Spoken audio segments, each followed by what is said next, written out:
Alright, so in this video, this episode of Jay's awesomely fucking weird tricks around the gym. So one of the biggest issues people have been having, and they've been having this problem ever since the dawn of time, but it's been especially a big challenge for people ever since the lockdown started 2 years ago, and everybody's level of daily activity just went down the shitter. Everybody's sitting down now, we're in these weird bent over positions. You hear me talk about that almost every video we're in, because it really is a big factor in a lot of people's programming, and a lot of the shit people used to be able to do 2.5 years ago, they can't do safely anymore because of the different movement compensations, different areas of tightness, and just weakness they have in the body that's developed over the past 2 years. So, especially for our group classes, this is one of the main exercises we've been incorporating to really help reteach people how to work from their hips and their glutes and their hamstrings versus their hip flexors and their lower backs. A lot of you guys who watch these videos, you've worked out before. A lot of you guys have worked out with trainers, and you know, if you ask your trainer, hey, listen, I want to work on my butt, what are they going to tell you? Squats, deadlifts, leg press, lunges, all that stuff, right? However, even though you're trying to target the glutes, where do you almost always feel these exercises? You feel them in your quads, right? You feel them right here in the front of the legs burning. And it's not just the quads you feel, it's the quads, it's the inner thighs, and it's like that burning sensation in your hip flexor. Because when you're moving in a compensated way, your hip flexor is going to make up for what your glute can't do. Very long story short, right? So I want you to walk through the kettlebells in relation to my feet, right? So a lot of times when people do deadlifts, right, with the kettlebell, they're coming down, they're putting the bell down in front of their toes, you see that? And what happens is I'm using my lower back to lift the weight up and down. Now, the trainer's gonna say, hey, bend at the hips. Well, no shit, you are. But it's not that you're bending at the hips, you're bending forward. You say you're bending at the hips and you're going forward. You can tell by the way the kettlebell's landing in front of my toes, right? Where for somebody who's able to not have the shoulders go forward, but to have the hips go backwards, you can see how my shoulders stay over my knees and my feet. Now, what I'm doing is I'm working from back to front with my hips. You guys see that? I'm up and I'm down. And now it turns into a glute and a hamstring exercise versus the lower back and the hip flexor exercise, which, as simple as it seems, is a very fucking hard thing for people to do these days. Mainly because tight hamstrings, tight hip flexors, tight inner thighs, tight lower backs, all that shit. And just from sitting down a lot of people forgot how to use their glutes. All right? That could be a whole different video right there, but we're gonna keep it short. So what we do, now when we do these deadlifts, I try to tell our clients, you're not lifting the bell. The bell's really counterbalancing you. What you're fighting is the rearward pulling force, did I say that right? Yeah, of the rubber band. So it teaches you how to pull your hips back. Now, obviously, I'm just gonna say this because one of you guys is gonna try this out there. You don't wanna walk so far out that when you put your hips backwards, you fucking get slingshotted into the fucking wall and crack your head open.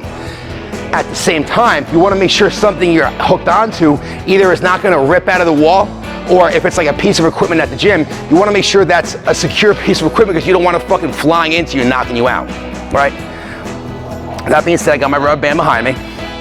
I have my kettlebell to help me bounce. And what I'm gonna do, I'm gonna find a decent amount of tension right there. And I'm gonna treat this kind of like a half squat and a half deadlift, where I'm letting the band pull my hips backwards, right? And then I'm driving my hips up and forward towards the bell.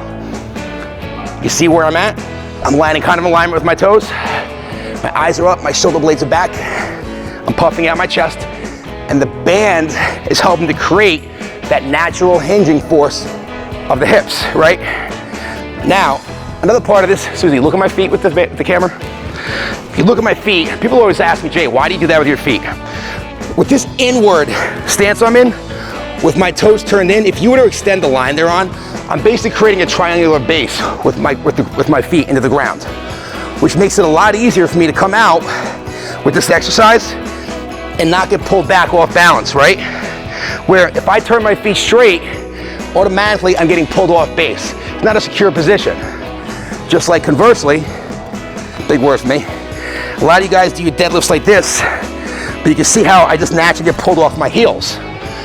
Forget about it not working the right way from your hips and everything else. You're just not gonna be able to keep enough tension on the bands, where by keeping a slight tilt inward with the feet, you're able to fight yourself into the ground and hold yourself with your glutes a lot easier than what you would do if they were turned out and you slowly get pulled backwards. So that's why in our groups, we always teach a lot of our clients, hey, come over here by the baseball diamond, just so I can give you guys some lines on the floor. Look at the lines. So a lot of people's stances, you can see how the white and the red intersect my first and second toe, right? This is feet straight ahead. My big toes on the outside. This is what most people look like. Their toes are turned out. This is what I want. Right around where the second and third toe would meet, they're intersected by that line. That is toes slightly turned in. Heels out, knees out, heels slightly turned in. 90% of you guys watching this video, that will fix your squat and fix your lower back. A few of you guys who have compensations at the ankles and lower back issues, and the few of you guys that have like these weird shaped hip joints, which actually does happen, that might not be the best thing for you, but for 9 out of 10 people, that little foot tilted thing will fix your squat, fix your deadlift, fix everything else, right? So that is how we do deadlifts again with the rubber band. One last thing I want to point out, don't think of it like a squat, don't think of it like a deadlift, think of it as a combination of the tool. We call it a squinge. Basically, a hinge is a deadlift and a squat is a squat. Combine a squat and a hinge, you have a squinge. So whenever you do your exercise and you're trying to like really activate those glutes, think half squat, half deadlift. And you'll find yourself moving in a way that's a lot less pressure on your lower back, right? It's a lot more tension on your glutes. And it just not only feels better, but there's less pain in the spots that you're trying to avoid, and there's a bigger burn in the spots you're trying to target, and it's just a lot easier to get into those positions and hold them, all right? Guys, hopefully that helped you out. Like always, if you have any questions, comments, concerns, points of interest, funny jokes, anything like that, feel free to drop a comment in the comment section below. If this video helped you out, give it a like, smash the share button, share with somebody you think needs to hear this information, and if you have more questions, like I said, drop us a DM. See you in the next one.